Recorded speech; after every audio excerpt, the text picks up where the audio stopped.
Ayan, January 2026 na tayo mga bossing, oh. Crates bundle tayo mga bossing, ha. Nagbabawas tayo ng stock sa bodega.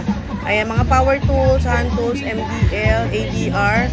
Ayan, isang bundle po natin, isang crates. Nagkakahalaga po ng 599 pesos na lang mga bossing. Ayan, oh. Totoo. Ayan, oh. 599 pesos po. Ayan, ang daming laman po ng loob, oh. May barena pa. Grabe. Ayan, kayo na po ang bahala. As is for is po yung mga yan, ha. Jackpotan tayo mga bossing, ha. Sa mga gusto naman po ng wholesale, minimum 20 pieces. Ayan, may libre kang dalawang crates. Ayan, bali 22 pieces po ang ibibigay natin, no. Ang babayaran mo lang is 20 pieces na crates. Ayan, sa mga gusto naman po ng tingi-tingi lang, yung mga pang personal use, hindi ka nalugi dyan, no. Sa halagang 599, ay grabe talaga, jackpot. Ayan, paunahan tayo mag-walk-in, ha. Kung sino po ang mauna, sila na po ang mamimili. Pwede po kayong mamili, ayan, no. Pero per box po siya per crate. Salamat.